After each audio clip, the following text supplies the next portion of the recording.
ఉన్న బంగారాన్ని విడిపించి ఆ రోజు ఆన్లైన్ రేటుకే మేము కొంటాం. Sharma gold company.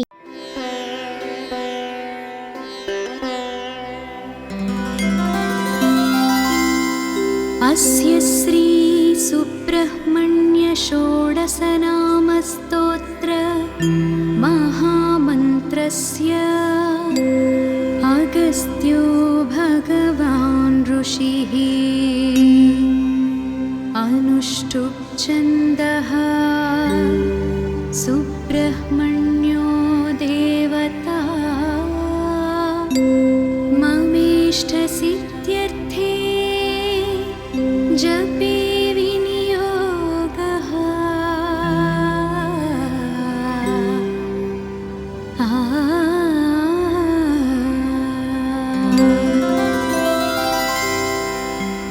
षड्वक्त्रं शिखिवाहनं त्रिनयनं चित्राम्बरालङ्कृतं शक्तिं वज्रमसिं त्रिशूलमभयं खेटं धनुश्चक्रकं पाशं कुक्कुटमङ्कुशं च वरदं हस्तैर्दधानं सदा ध्यायेदीप्सितसिद्धिदं शिवसुतं स्कन्दं सुराराधितम् प्रथमो ज्ञानशक्त्यात्मा द्वितीयः स्कन्द एव च अग्निगर्भस्मृतीयस्तु बाहुलेयश्चतुर्थकः गाङ्गेयः पञ्चमः प्रोक्तः षष्ठः शरवणोद्भवः सप्तमः कार्तिकेयश्च कुमारश्चाष्टमस्तथा नवमः षण्मुखः प्रोक्तः तारकारिः स्मृतो दश एकादशश्च सेनानिः गुहो द्वादश एव च त्रयोदशो ब्रह्मचारी शिवतेजश्चतुर्दशः क्रौञ्चधारी पञ्चदशः षोडश शिखिवाहनः षोडशैतानि नामानि यो जपेत् भक्तिसंयुतः बृहस्पतिसमो भूत्वा तेजसा ब्रह्मणं समः कन्यार्थी लभते कन्यां ज्ञानार्थी ज्ञानमाप्नुयात् विद्यार्थी लभते विद्यां धनार्थी धनमश्नुते यद्यत् प्रार्थयते मर्त्यः तत्सर्वं लभते ध्रुवम् यद्यत् प्रार्थयते मर्त्यः तत्सर्वं लभते ध्रुवम् तत्सर्वं लभते ध्रुवम् तत्सर्वं लभते ध्रुवम्।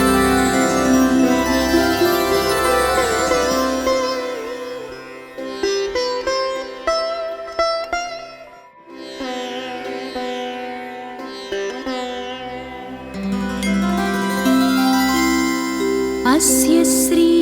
सुब्रह्मण्य षोडशनाम स्तोत्र महामन्त्रस्य अगस्त्यो भगवान् ऋषिः अनुष्टुप् छन्दः सुब्रह्मण्यो देवता ममेष्टसिद्ध्यर्थे जपे विनियोगः।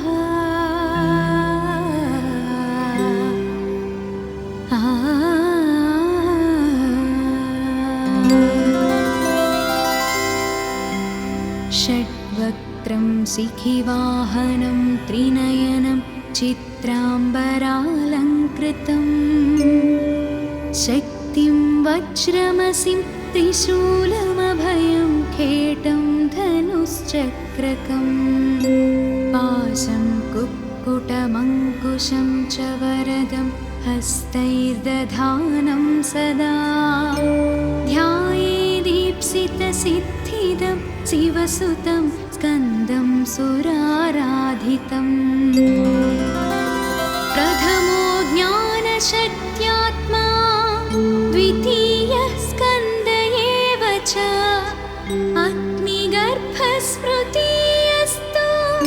बाहुलेयश्चतुर्थकः गाङ्गेयः पञ्चमः प्रोक्तः षष्ठः शरवणोद्भवः सप्तमः कार्तिकेयश्च कुमारश्चाष्टमस्तथा नवमः षण्मुखः प्रोक्तः तारकारिः स्मृतो दश एकादशश्च सेनानिः गुहो द्वादश एव च त्रयोदशो ब्रह्मचारी शिवतेजश्चतुर्दशः क्रौञ्चधारी पञ्चदशः षोडश शिखिवाहनः षोडशैतानि नामानि यो जपेद्भक्तिसंयुतः बृहस्पतिसमो भूत्वा तेजसा ब्रह्मणं समः कन्यार्थी लभते कन्यां ज्ञानार्थी ज्ञानमाप्नुयात् विद्यार्थी लभते विद्यां धनार्थी धनमश्नुते यद्यत् प्रार्थयते मर्त्यः तत्सर्वं लभते ध्रुवम् यद्यत् प्रार्थयते मर्त्यः तत्सर्वं लभते ध्रुवम् तत्सर्वं लभते ध्रुवम् तत्सर्वं लभते ध्रुवम्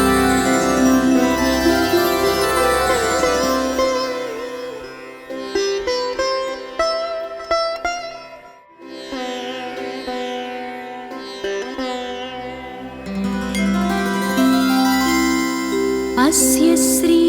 सुब्रह्मण्य षोडशनामस्तोत्र महामन्त्रस्य अगस्त्यो भगवान् ऋषिः अनुष्टुप् छन्दः सुब्रह्मण्यो देवता ममेष्टसिद्ध्यर्थे जपे विनियोगः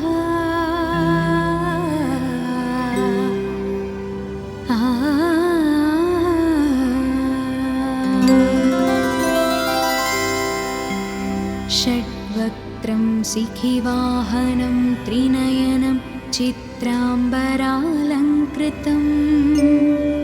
शक्तिं वज्रमसिं त्रिशूलमभयं खेटं धनुश्चक्रकम्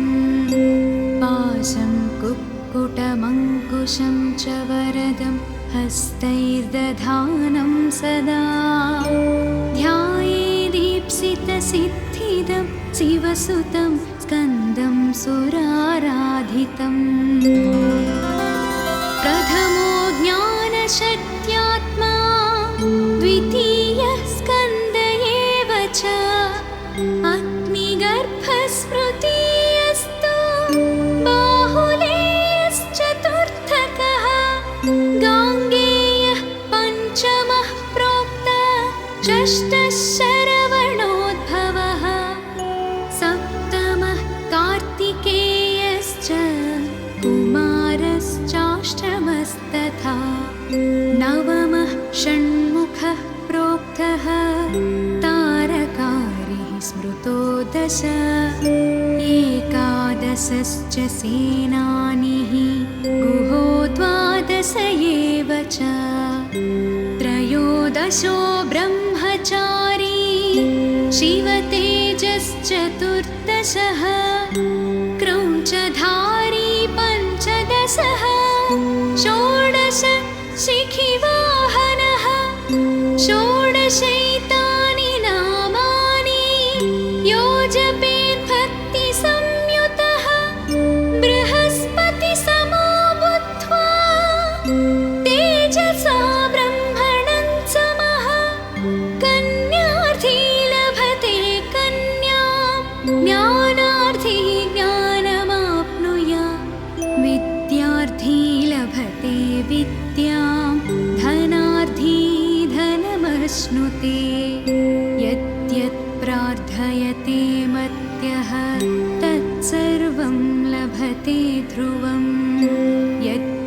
प्रार्थयते मर्त्यः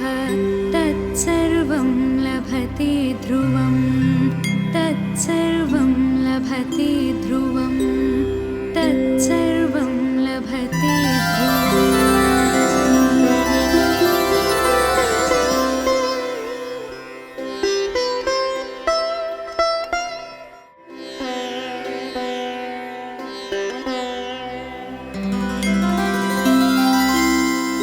अस्य श्री सुब्रह्मण्य षोडशनामस्तोत्र महामन्त्रस्य अगस्त्यो भगवान् ऋषिः अनुष्टुप् छन्दः सुब्रह्मण्यो देवता ममेष्टसिद्ध्यर्थे जपे विनियोगः।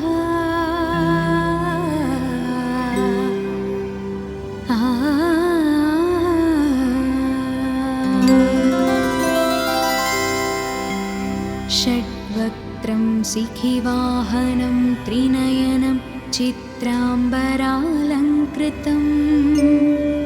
शक्तिं वज्रमसिं त्रिशूलमभयं खेटं धनुश्चक्रकम् पाशं कुक्कुटमङ्कुशं च वरदं हस्तैर्दधानं सदा ध्यायेदीप्सितसिद्धिदं शिवसुतं स्कन्दं सुराराधितम्। प्रथमो ज्ञानशक्त्यात्मा द्वितीयः स्कन्द एव च अग्निगर्भस्मृतीयस्तु बाहुलेयश्चतुर्थकः गाङ्गेयः पञ्चमः प्रोक्तः षष्ठः शरवणोद्भवः सप्तमः कार्तिकेयश्च कुमारश्चाष्टमस्तथा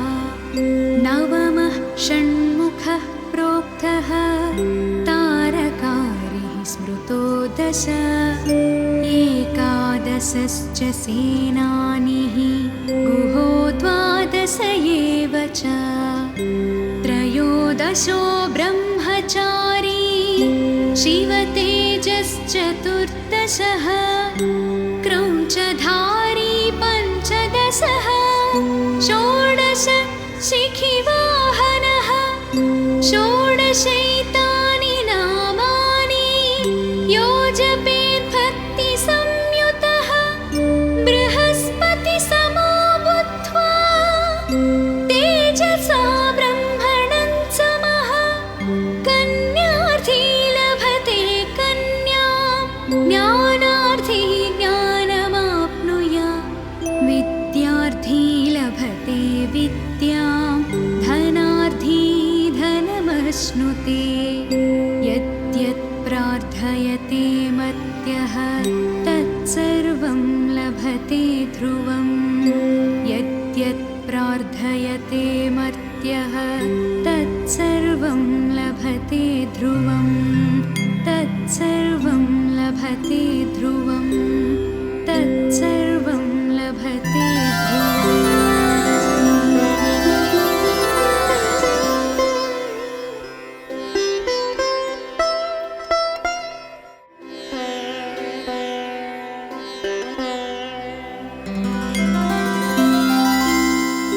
अस्य श्री सुब्रह्मण्य षोडशनामस्तोत्र महामन्त्रस्य अगस्त्यो भगवान् ऋषिः अनुष्टुप् छन्दः सुब्रह्मण्यो देवता ममेष्टसिद्ध्यर्थे जपे विनियोगः।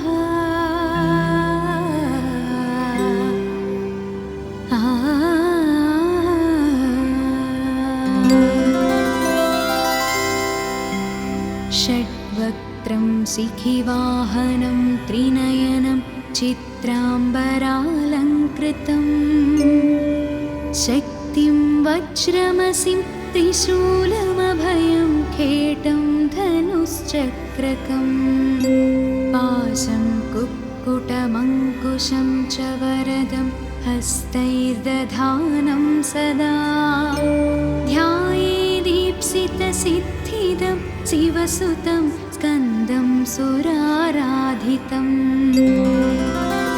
प्रथमो ज्ञानशक्त्यात्मा द्वितीयः स्कन्द एव च अग्निगर्भस्मृतीयस्तु बाहुलेयश्चतुर्थकः गाङ्गेयः पञ्चमः प्रोक्तः षष्ठः शरवणोद्भवः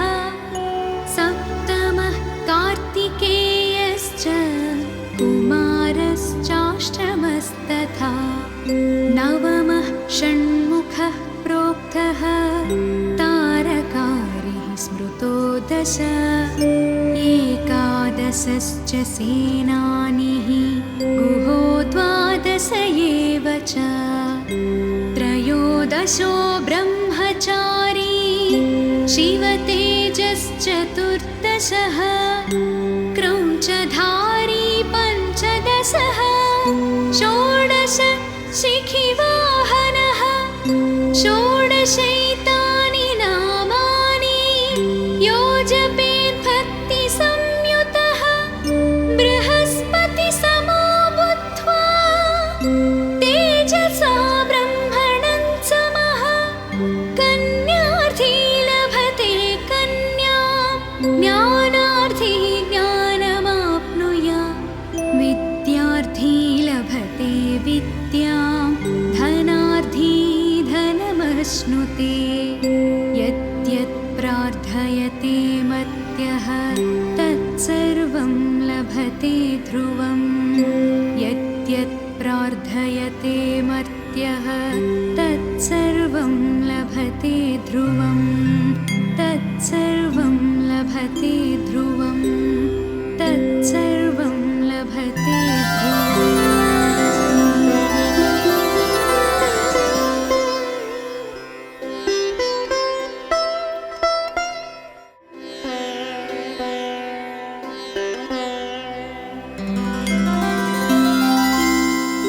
अस्य श्री सुब्रह्मण्य षोडशनामस्तोत्र महामन्त्रस्य अगस्त्यो भगवान् ऋषिः अनुष्टुप् छन्दः सुब्रह्मण्यो देवता ममेष्टसिद्ध्यर्थे जपे विनियोगः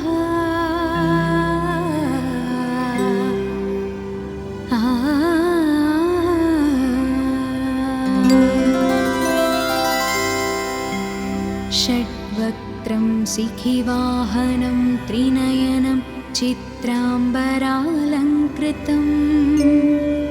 शक्तिं वज्रमसिं त्रिशूलमभयं खेटं धनुश्चक्रकम् पाशं कुक्कुटमङ्कुशं च वरदं हस्तैर्दधानं सदा ध्यायेदीप्सितसिद्धिदं शिवसुतं स्कन्दं सुराराधितम् प्रथमो ज्ञानशक्त्यात्मा द्वितीयः स्कन्द एव च अग्निगर्भस्मृतीयस्तु बाहुलेयश्चतुर्थकः गाङ्गेयः पञ्चमः प्रोक्तः षष्ठः शरवणोद्भवः सप्तमः कार्तिकेयश्च कुमारश्चाष्टमस्तथा नवमः षण्मुखः प्रोक्तः तारकारिः स्मृतो दश एकादशश्च सेनानिः गुहो द्वादश एव च त्रयोदशो ब्रह्मचारी शिवतेजश्चतुर्दशः क्रौञ्चधारी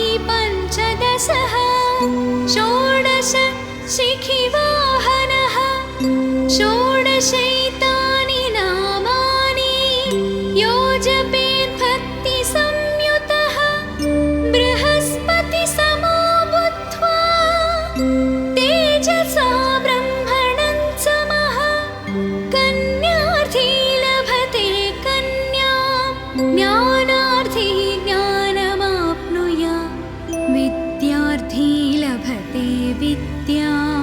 धनार्थी धनमश्नुते यद्यत् प्रार्थयते मर्त्यः तत्सर्वं लभते ध्रुवम् यद्यत् प्रार्थयते मर्त्यः तत्सर्वं लभते ध्रुवम् तत्सर्वं लभते ध्रुवम् तत्सर्वं लभते ध्रुवम्।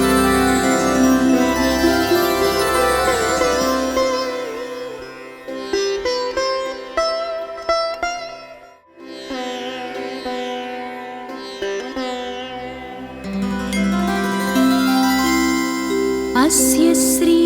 सुब्रह्मण्य षोडशनामस्तोत्र महामन्त्रस्य अगस्त्यो भगवान् ऋषिः अनुष्टुप् छन्दः सुब्रह्मण्यो देवता ममेष्टसिद्ध्यर्थे जपे विनियोगः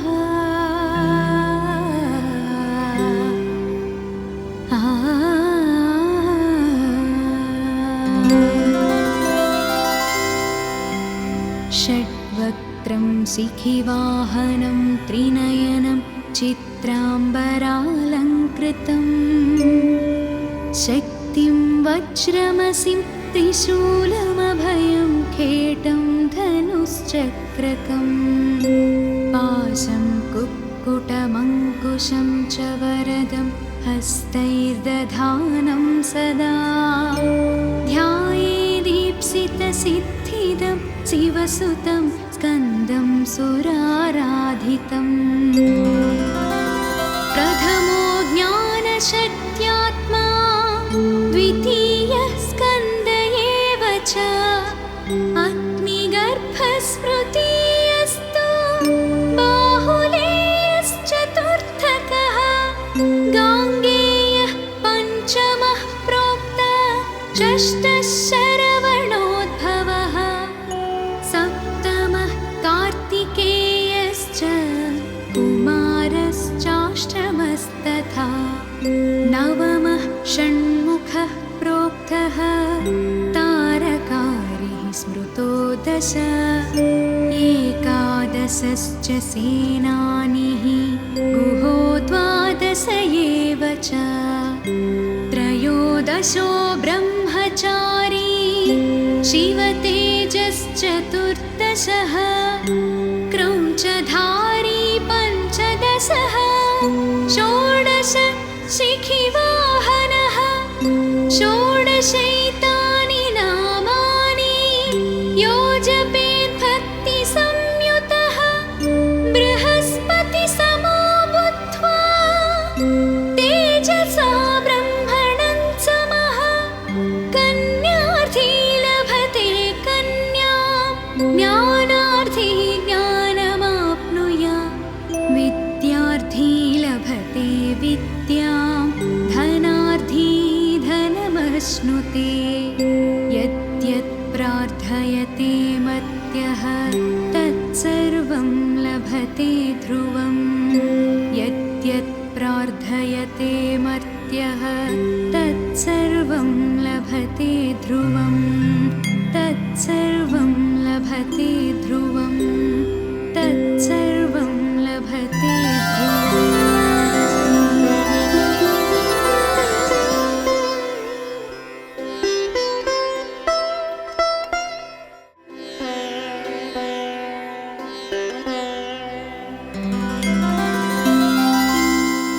अस्य श्री सुब्रह्मण्य षोडशनामस्तोत्र महामन्त्रस्य अगस्त्यो भगवान् ऋषिः अनुष्टुप् छन्दः सुब्रह्मण्यो देवता ममेष्टसिद्ध्यर्थे जपे विनियोगः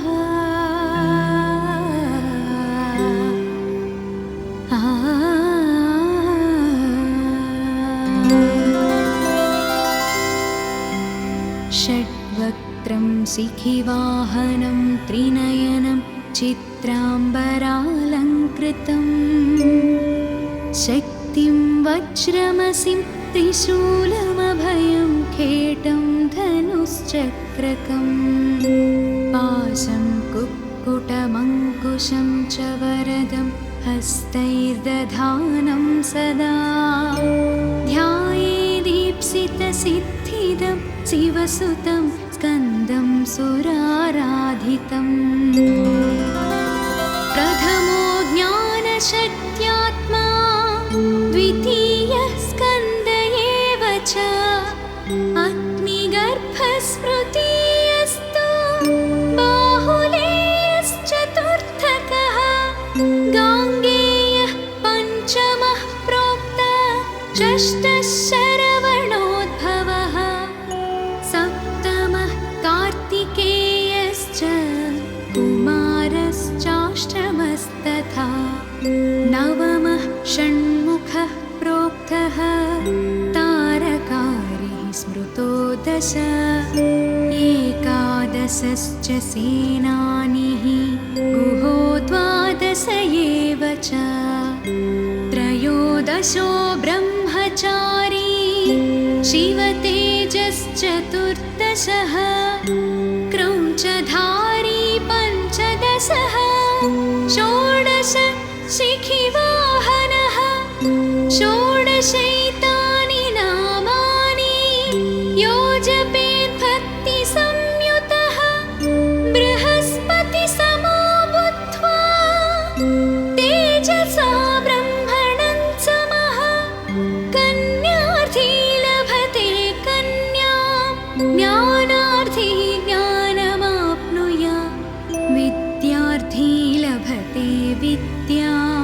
धनार्थी धनमश्नुते यद्यत् प्रार्थयते मर्त्यः तत्सर्वं लभते ध्रुवम्